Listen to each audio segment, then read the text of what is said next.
सिद्धेभ्यः।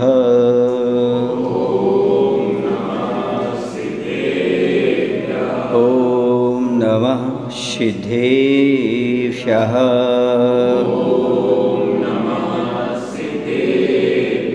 ॐ नमः सिद्धेभ्यः।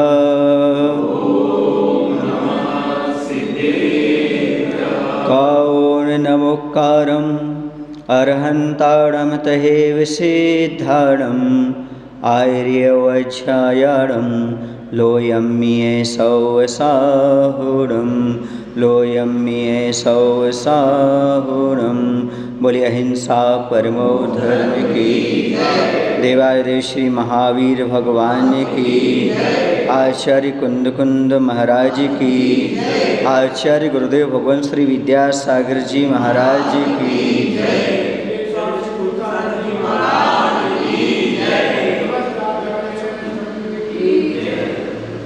दुर्लभ है निगोद से थावर गति पानी। त्रसगति पानी नर काया को शुरपति तरसे शो दुर्लभ प्राणी। एक इंद्रिय से निकल करके त्रस पर्याय में, त्रस पर्याय से मनुष्य पर्याय में आना बहुत दुर्लभ है। उस त्रस गति के बाद उसी त्रस में मनुष्य पर्याय पाना और कठिन है। उस मनुष्य पर्याय को देवता भी तरसते हैं। लेकिन कर्मभूमि का जो मनुष्य है 8 वर्ष अंतर मुहूर्त तक अभी मिथ्यात्व के साथ रहता है। जिसका भी अभी पंचम काल में कर्मभूमि में जन्म हुआ है वो सब मिथ्यात्व के साथ जन्म लिया है। और 8 वर्ष अंतर मुहूर्त तक सम्यक दर्शन प्राप्त नहीं होता। 8 वर्ष अंतर मुहूर्त के बाद ही सम्यक दर्शन प्राप्त करने की योग्यता आती है। इसलिए 8 वर्ष के बच्चे ही आहारदान आदि के पात्र होते हैं, उसके पहले नहीं। उनके पास सम्यक दर्शन धारण करने की योग्यता भी नहीं होती, मन की एकाग्रता भी नहीं होती, विवेक का भी अभाव होता है। 8 वर्ष तो ये निकल गए। अब लगभग 20 वर्ष और ले लो, 20 ले लो, कोई क्या 18 ले लो, कोई 15 ले लो। उसके बाद उसकी शादी होती है। आचार्य कहते हैं गृहस्थ किसे कहते हैं? जिसके साथ गृहिणी हो वह गृहस्थ होता है। शादी के उपरांत आप गृहस्थ हो जाते हैं। एक तो साधु का धर्म होता है, दूसरा गृहस्थ का धर्म होता है।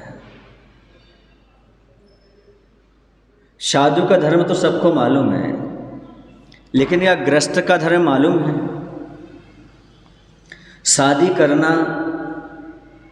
घर गृहस्थी बसाना, इसी का नाम गृहस्थ धर्म है क्या?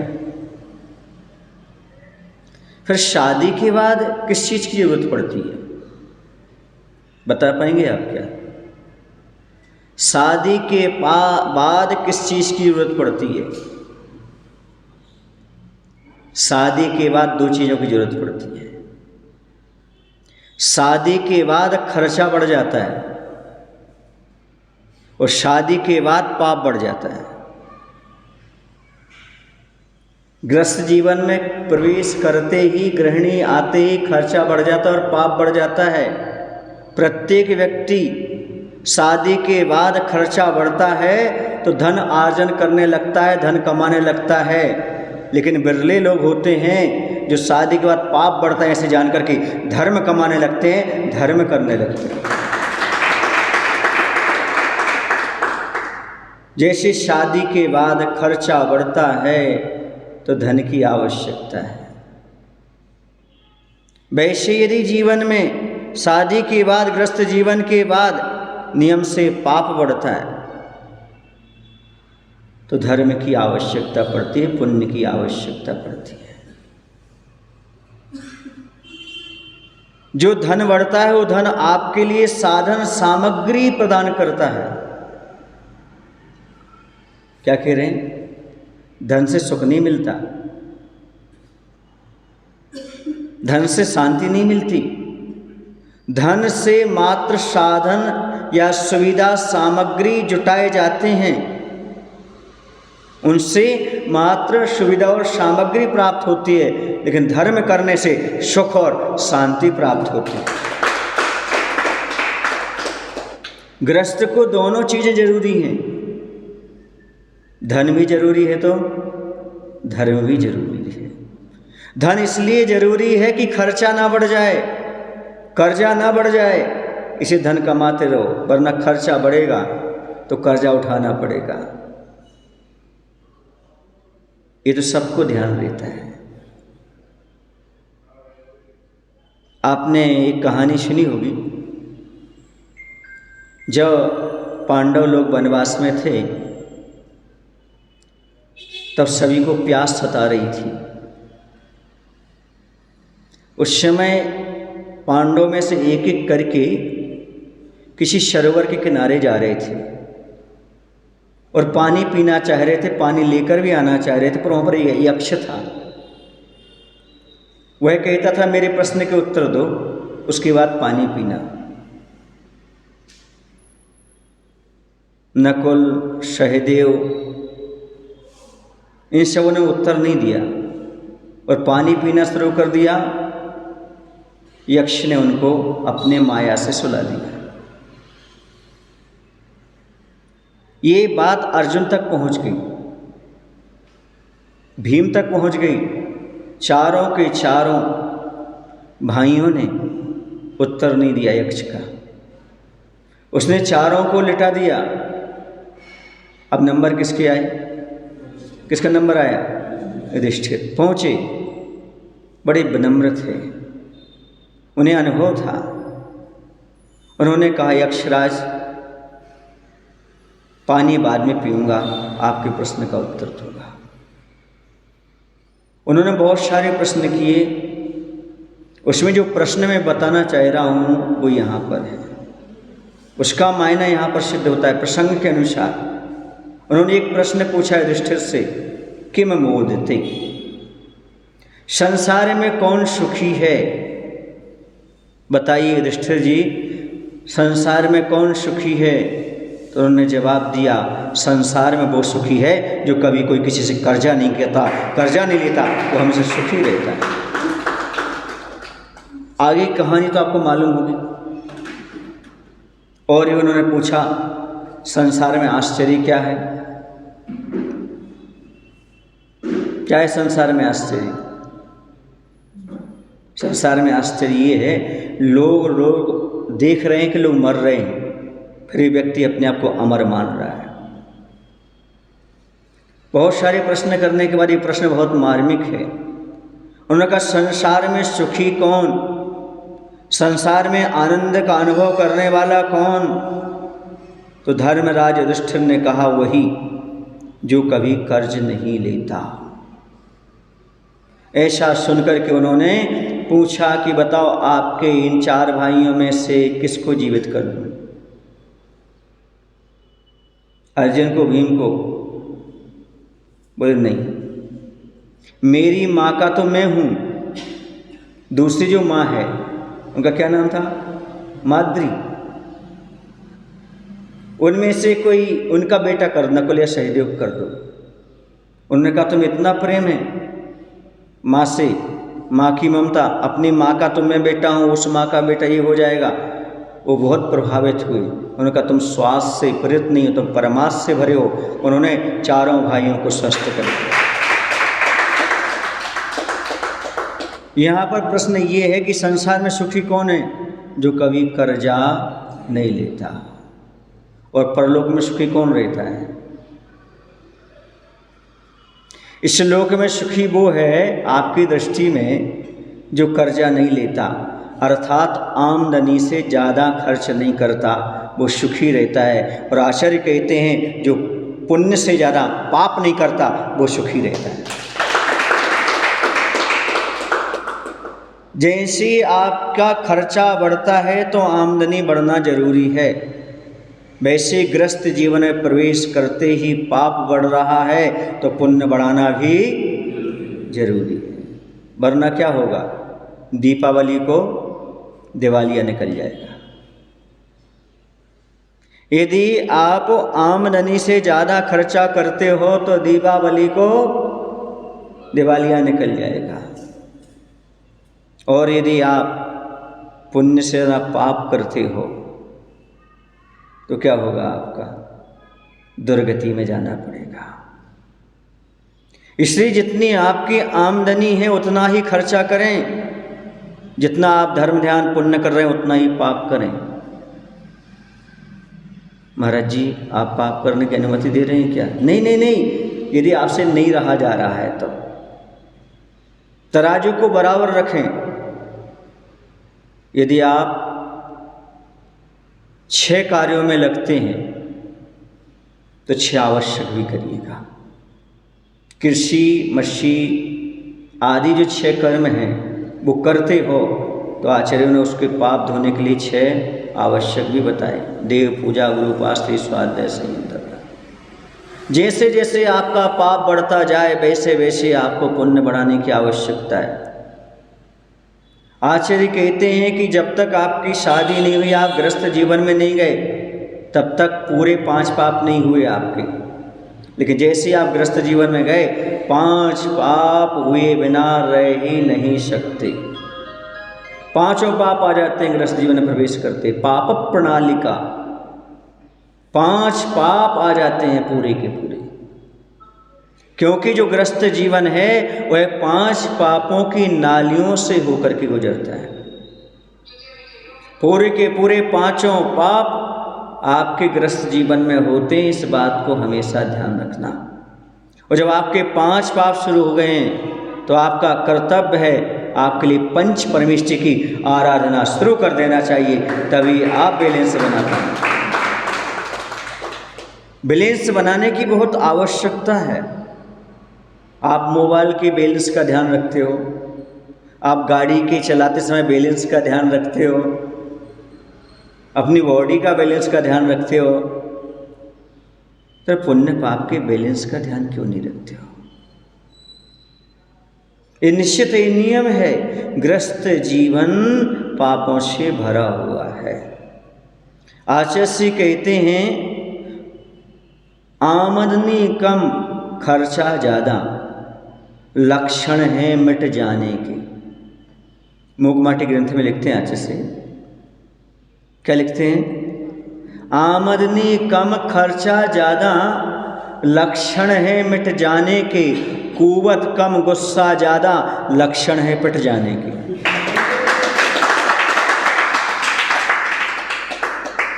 कुवत तो कम है, कुछ काम धाम के हो नहीं, गुस्सा करते रहते हो।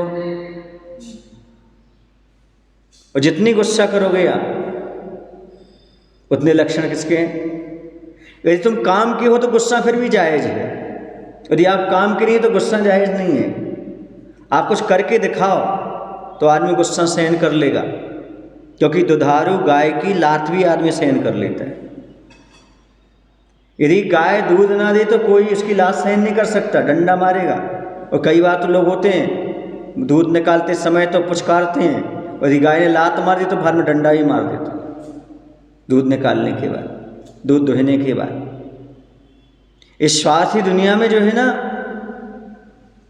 आपका कुवत है, योग्यता है तो आपकी कीमत है, गुणों की कीमत है। यदि आपका गुण नहीं है तो आपकी कोई कीमत नहीं है। और आपके पास, मैं सही बता दूं, आज वर्तमान में धन नहीं है तो समाज में भी आपको कोई कीमत नहीं है। धन है तो हर जगह सम्मान मिलता है आपको। आइए आइए साहब, आइए आइए, क्यों? ये बड़े आदमी, इनका धन है। अकेले बड़े आदमी से नहीं, यदि वो धन का सदुपयोग करता है तो, ये दान देता है तो, पुण्य करता है तो आइए भाई, आप आओ आप आओ। क्यों आओ? क्योंकि आपका धन तो है, पर धन का आप क्या कर रहे हो? सदुपयोग कर रहे हो।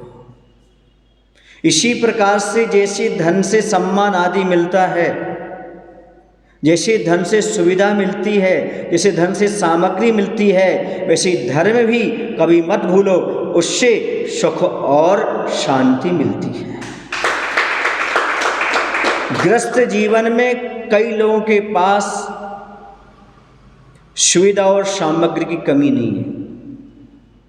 अधिकांश ग्रस्तों के पास सामग्री और सुविधा की कोई कमी नहीं है। यदि कमी है तो किसकी है? सुख शांति की। क्यों? क्योंकि उन्होंने शादी के बाद धन तो कमाया है, लेकिन धर्म नहीं किया। सुविधा और सामग्री पाने के लिए धन तो तुमने बहुत कमाया, 7 समुंदर पार किया आपने, 8-8 घंटे मेहनत की, कुछ लोगों ने तो 12-12 घंटे मेहनत की, लेकिन सुख शांति पाने के लिए कितनी मेहनत की? धन तो आपने कमाया, धर्म कितना कमाया? पाप तो आपने किया, लेकिन पुण्य की क्रियाएं कितनी की आपने? पुण्य कितना कमाया? आपने बैलेंस कभी देखा? कभी बैलेंस शीट को उठाकर देखा आपने? हमारा ये बैलेंस शीट कितनी जा रही है? किया कभी ऐसा? मैं पूछना चाहता हूं, आपने अपने जीवन में कितनी शादियां अटेंड कर ली होंगी? खुद की नहीं, खुद की तो एक ही। कितनी शादियां अटेंड कर ली होंगी आपने? गिनती है आपको क्या? ये अच्छा, एक साल में कितनी कर लेते हो? 2-4 तो कर ही लेते हो। इतना भी व्यवहार नहीं है आपका, इतनी गुडविल नहीं है क्या आपकी कि 2-4 जगह से निमंत्रण आते हो आपके? बोलो ना, 10 तो हो ही जाती है। 10 शादियां तो अटेंड आप कर ही लेते हो साल भर में कम से कम। फिर विधान कितने कर लेते हो?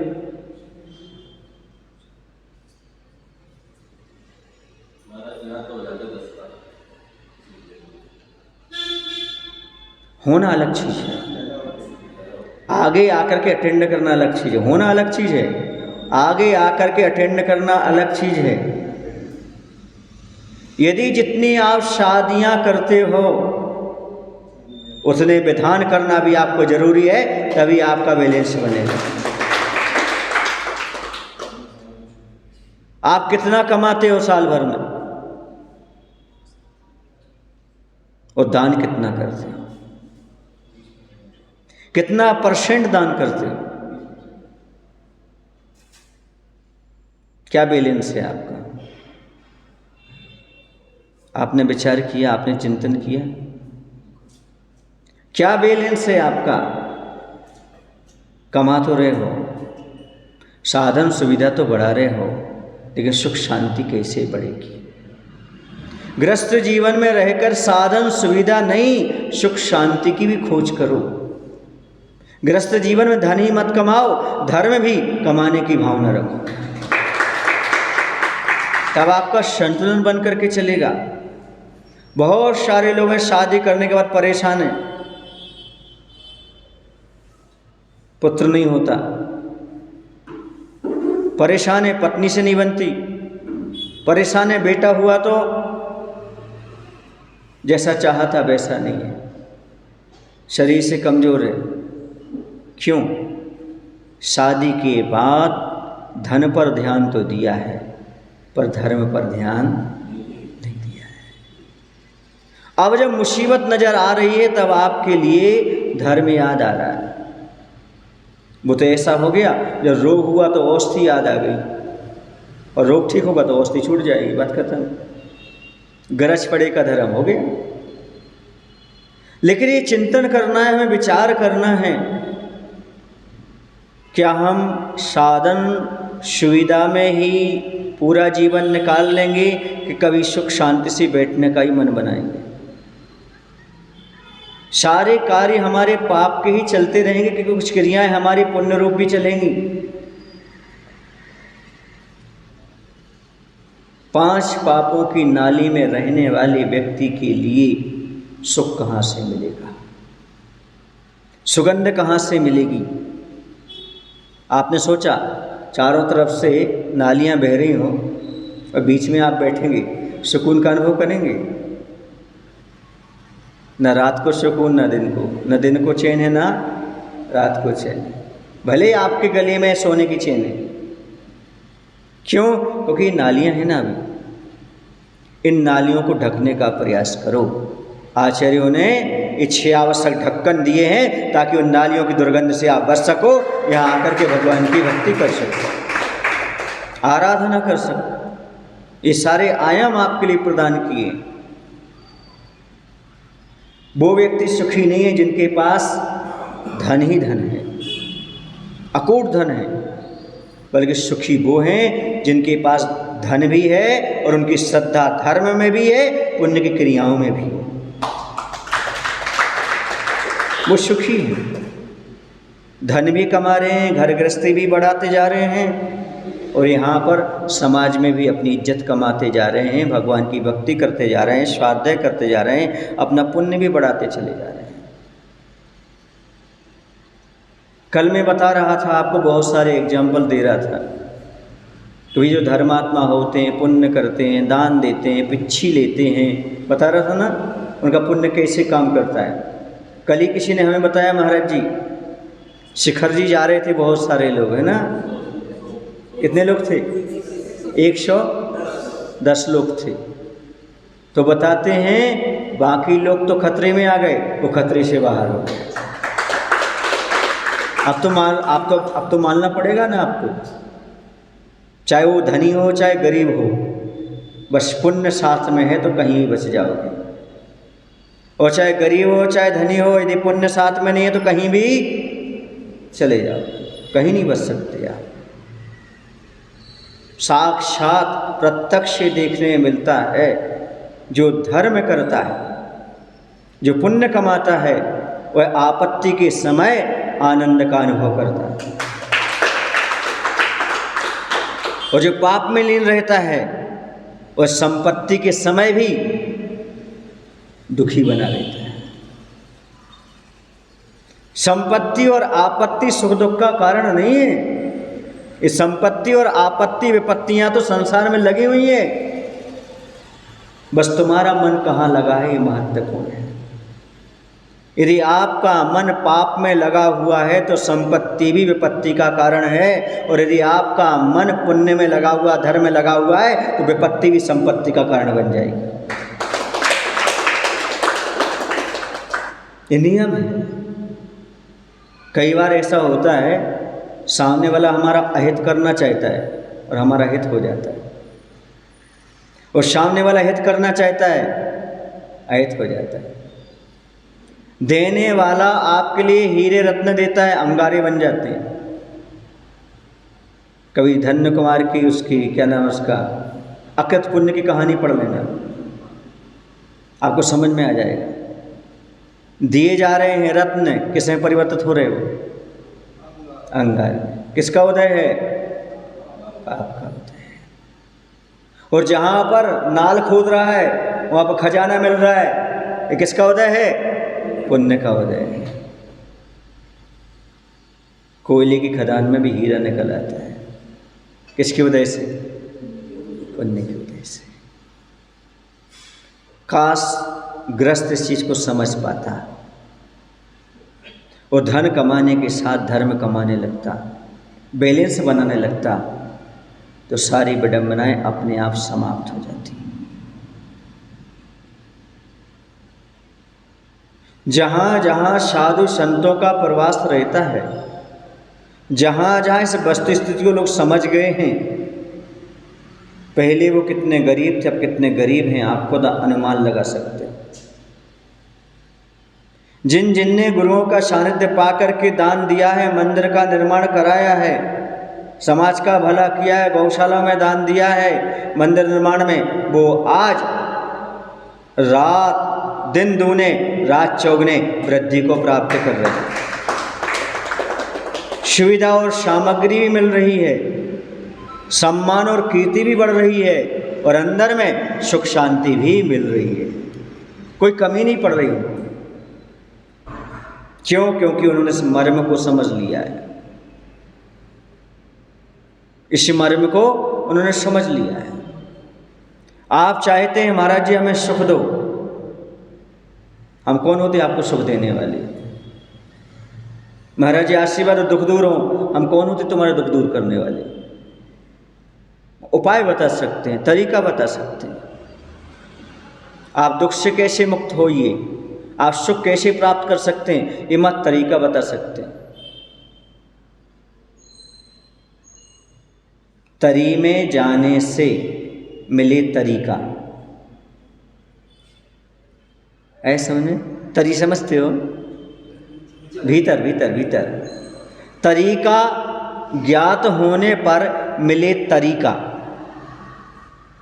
जब तक आपको तरीका ज्ञात नहीं तब तक तरीका माने अंदर का आपको मिल नहीं सकता। एक बार एक व्यक्ति राजा के पास गया,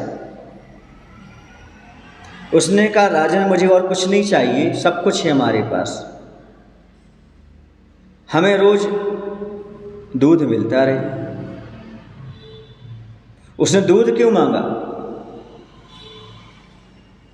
क्योंकि जितनी भी मिठाइयाँ हैं, बोलो ना, किससे बनती हैं?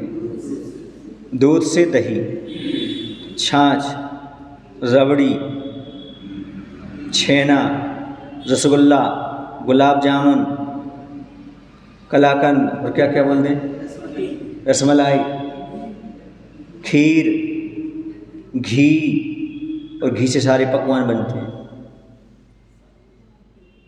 उसने क्या मांगा? मुझे रोज क्या मिलता रहे? दूध मिलता रहे।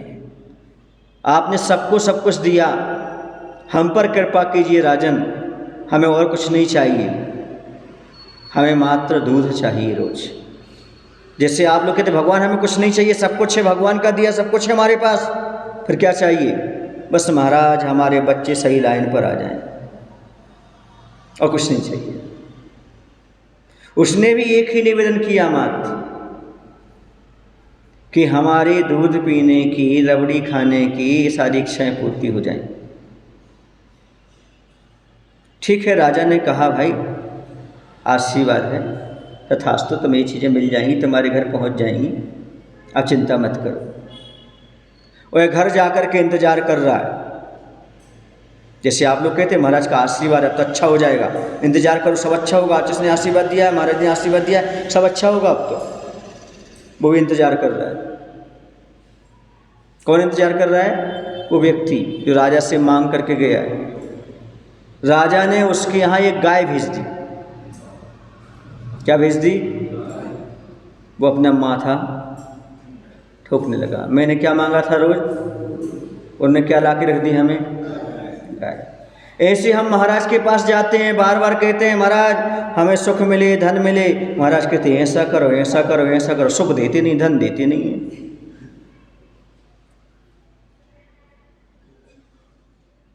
राजा को सीधा दूध भेजना चाहिए ना रोज। तो क्या राजा बिना गाय के दूध दे देगा क्या? बोलो ना। वैसे ही क्या धर्म की आपको सुख मिल जाएगा क्या? धर्म के साधन अपनाओगे तभी तो सुख की प्राप्ति है। आदमी चाहता है दूध मिले पर गाय नहीं पालना चाहता।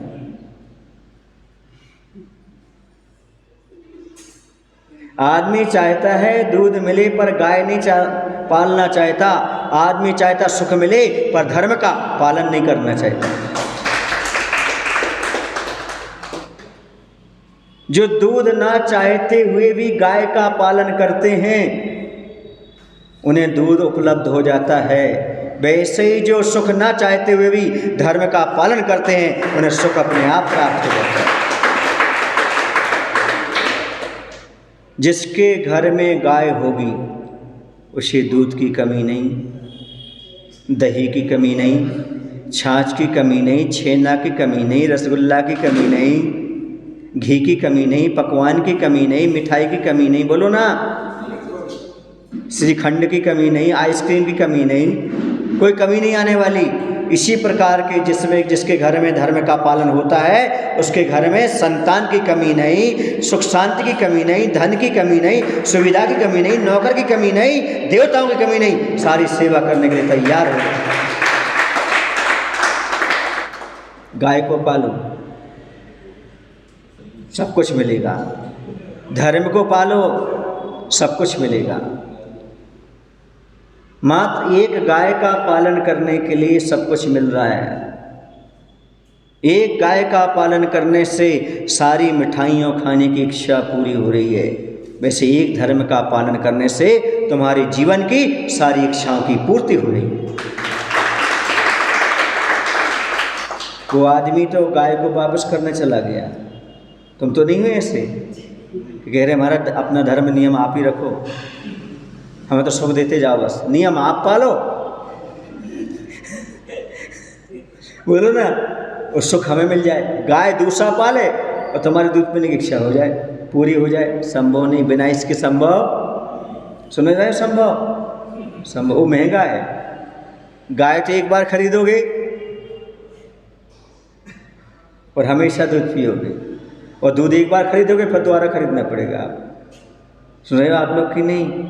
हाँ, इसलिए एक बार गाय को खरीद लो, उसको खिलाना पिलाना पुष्ट करना, जितना खिलाओगे पिलाओगे। एक बार बता दूं आपको एक बात, गाय को जितना भूखा रखोगे उतना कम दूध मिलेगा, और गाय को जितना हृष्ट रखोगे उतना अधिक दूध मिलेगा। पुण्य जितना कमजोर करोगे कमजोर मिलेगा, जितना सबल करोगे उतना सबल प्राप्त होगा। ये नियम है। मिठाई खाने पकवान खाने की इच्छा किसकी नहीं होती संसार में, पर गाय नहीं पालना चाहता पट्ठा। कौशिक शिशु बना हुआ है। कौशिक शिशु समझते हो?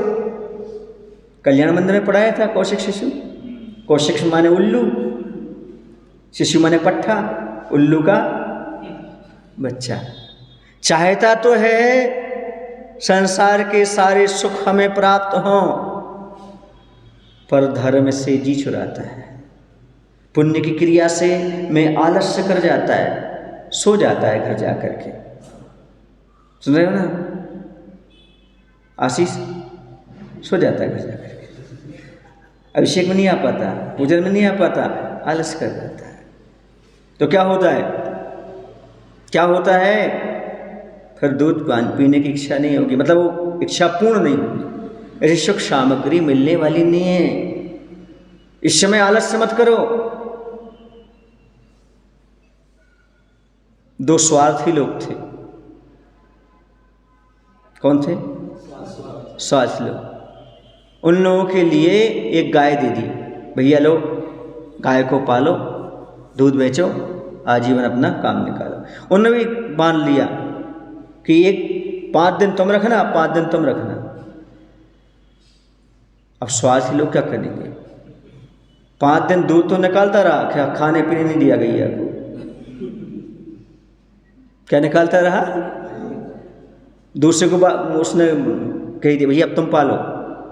उसने दूध ही नहीं निकल रहा है, उसने भी उतना ही खिलाया, ज़रा नहीं खिलाया पिलाया। उसके बाद फिर भेज दिया, उसने भी। एक दिन क्या हुआ, गाय खत्म हो गई। अब ना उसको दूध मिला ना इसको दूध मिला। स्वार्थी ऐसे ही है। इसलिए आचार्य ने कहा नियम पालो, तुम्हारे लिए फल मिलेगा। हम तो उतने ही पाल रहे जितना हमें फल मिल रहा है, उतने ही करेंगे हम धर्म, ज़्यादा धर्म नहीं करेंगे, ज़्यादा नियम नहीं पालेंगे। उनका काम उन्हें करना चाहिए, हम अपना काम हम कर रहे हैं, हमसे जितना बनता है उतना ही करते हैं। अरे मैं कहता हूँ धर्म का काम, समाज का काम अपना काम समझ के करोगे तभी आपके लिए धर्म माना जाएगा। वह कर ले यह कर ले ऐसा कहोगे तो स्वार्थीपना है, ना तुम्हारा भला है ना उसका भला है। दोनों का भला इसलिए दोनों अच्छे से गाय को खिलाएंगे पिलाएंगे। जैसे ही आदमी को पुण्य का फल मिलता है फिर आलस्य कर जाता है। अब तो पुण्य को देख सब कुछ आ गया हमारे पास, जब तक नहीं था तब तक था ही सब। मैंने बहुत से लोगों के पास देखा, पहले बहुत पूजन करेंगे अर्चन करेंगे धर्म ध्यान करेंगे, जब तक नौकरी नहीं हो रही शादी नहीं हो रही, जैसी शादी हुई नौकरी हुई क्या करने लगते हैं? आलस्य करने लगते हैं। आचार्य कहते हैं गैया सूख जाएगी, दूध नहीं मिलेगा। यदि धर्म आपका सूख गया तो पुण्य समाप्त हो जाएगा, पुण्य समाप्त हो जाएगा तो तुम्हारी सुख शांति भी समाप्त हो जाएगी। इसलिए कर्जा लेकर के कभी भी खर्चा मत करो, पाप बढ़ा करके कभी भी पुण्य मत करो, बल्कि जितनी आमदनी है उतना ही खर्च करो। जितना पुण्य कर पा रहे हो उतना ही पाप करो। मैं पाप नहीं छुड़वा रहा हूं, लेकिन जितना तुम पुण्य कर सको उतना ही पाप करना, उससे ज़्यादा मत करना। पाप की क्रियाओं में कितने घंटे?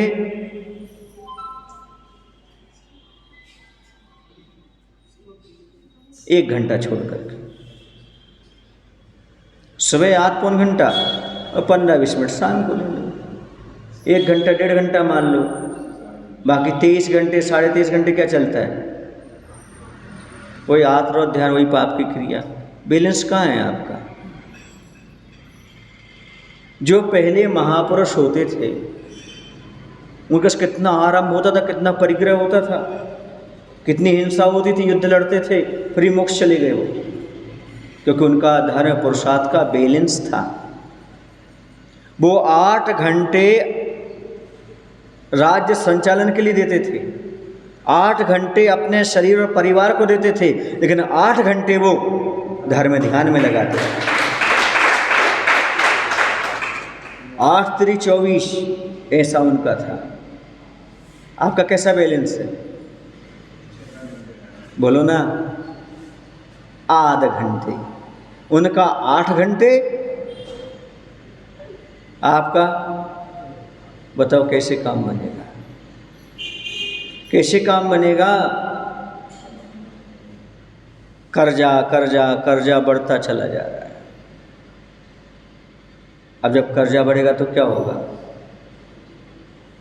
आचार्य कहते हैं मरना है तो मर जा, मरना है तो मर जा, कुछ करना है तो कर जा, पर मत कर अगले भाव के लिए कर जा।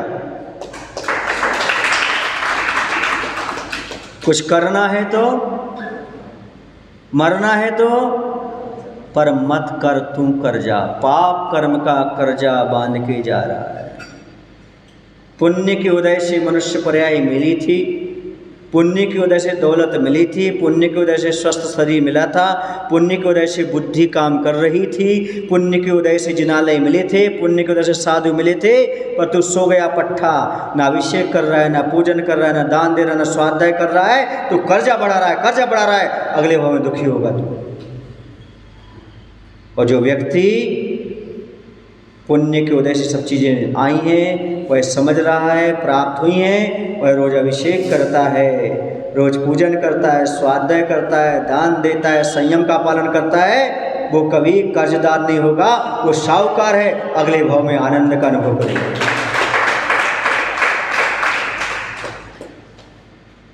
कर्जा सोच समझ कर करना और पाप कर्म भी सोच समझ कर करना।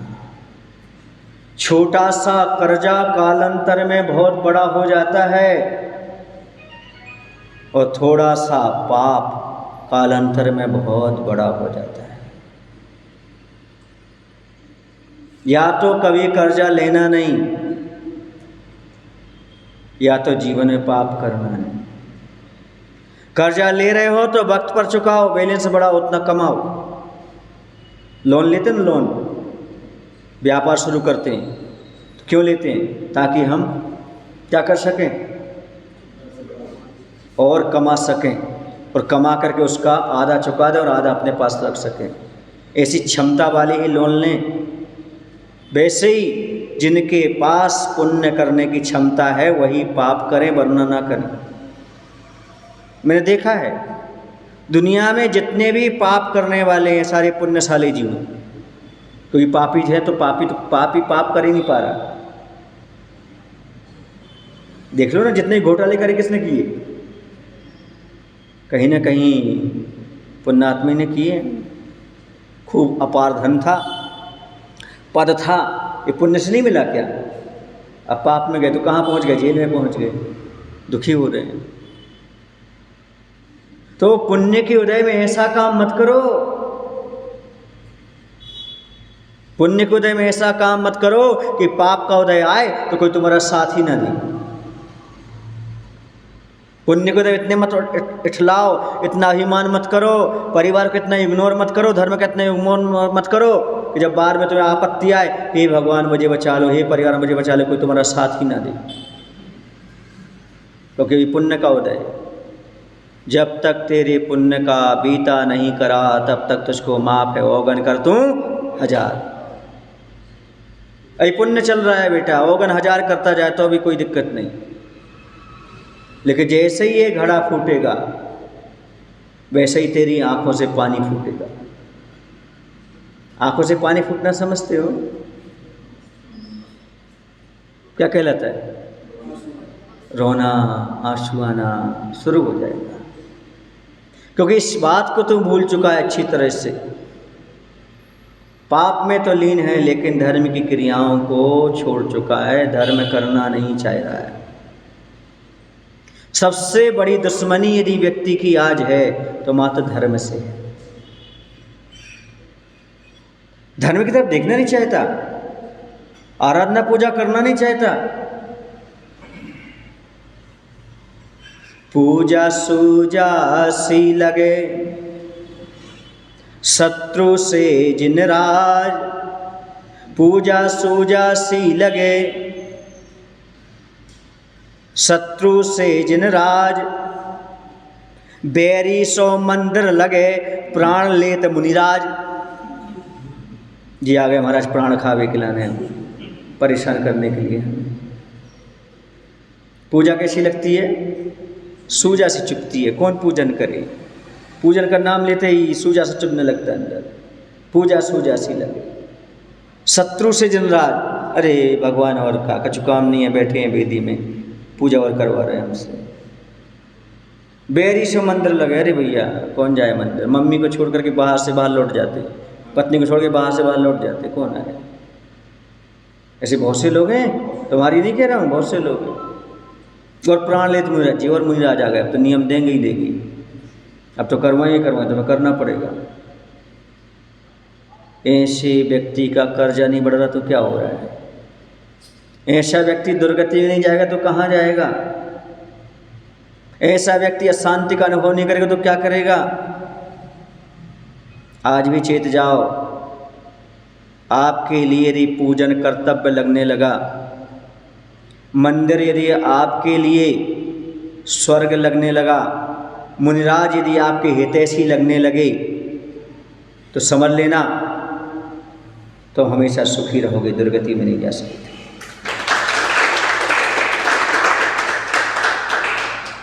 आपको नींद में आ जाए कि जल्दी उठना है, पूजन करना है, सपने में आ जाए कि हमें सुबह अभिषेक करना है, जब आपकी नींद खुले कितने बज गए, अभिषेक को जाना है, तो समझो तुम्हारा पुण्य का उदय है बेटा। सपने में आचर्य दिख जाएं, सपने में मुनिराज दिख जाएं, तो समझना तुम्हारा विशेष पुण्य का उदय है, तुम दुर्गति के पात्र नहीं हो सकते। और तुम्हें सपने में मंदिर की जगह आपके लिए मंडी दिख जाए, मंदिर की जगह ऑफिस दिख जाए, दुकान दिख जाए, मुनिराज की जगह व्यापारी दिख जाए, कस्टमर दिख जाए, ग्राहक दिख जाए, समझना बेटा अभी तुम्हारी सदगति बहुत दूर है, बहुत दूर है। क्योंकि सपनों में वही आता है जो अपना होता है, जिसे हम अपना मानते हैं। आपने किसको अपना माना? सपने किसके आते हैं? भगवान के आते तो भाग्यवान हो, और उस भाग्यवान के आते हो तो दुर्भाग्यशाली। भाग्यवान समझते हो? समझो इस माया के स्वप्न में कब से घूम रहे हो, कब से भटक रहे हो। बस मेरे कहने का तात्पर्य है, ग्रस्त जीवन में तराजू के दोनों पल्ले बराबर रखने का प्रयास करो। जितना तुम पाप कर रहे हो पुण्य का भी बैलेंस बना करके रखो, तभी सही बनिया सही जैनी कहलाओगे। क्योंकि एक जगह लिखा था, भारत के सच्चे नागरिक बनिए, भारत का सच्चा साधु बनिए, भारत का सच्चा इंसान बनिए। अब बताओ, आप तो सब कुछ अच्छे हो आप, तो आप पाप छोड़ दो, पुण्य को अपना लो, बस यही में आपका आनंद है। तराजू वालों, दुनिया को सामग्री तौल कर देते हो, पाप पुण्य भी तौल कर किया करो। थोड़ा सा भी पाप बढ़ा, पुण्य को बढ़ा लो, तराजू के पल्ले बराबर कर लो, तुम्हारे जीवन सब बराबर होता जाएगा, तुम्हें खूब आनंद प्राप्त होगा। याद रखो, शादी करने के बाद दो चीज़ों की ज़रूरत पड़ती है। पहले मैंने कहा था, शादी से पहले दो शक्तियाँ पैदा करो, सहन शक्ति और समझ शक्ति। अब शादी के बाद दो चीज़ें पैदा करो, बच्चे और बच्ची नहीं, शादी के बाद दो चीज़ें पैदा करो, क्योंकि शादी के बाद खर्चा बढ़ता है, सो आमदनी बढ़ाओ, धन कमाओ, और शादी के बाद पाप बढ़ता है, सो धर्म कमाओ, दोनों का बैलेंस बनाओ। आज के प्रवचन का हमारा सारांश इतना ही है। शादी के बाद किसकी आवश्यकता पड़ती है? गृहस्थ में जाने के बाद किसकी आवश्यकता पड़ती है? तो धन की भी आवश्यकता पड़ती है और धर्म की भी आवश्यकता पड़ती है। बोले महावीर भगवान की, आचार्य गुरु विद्यासागर जी महाराज जी की।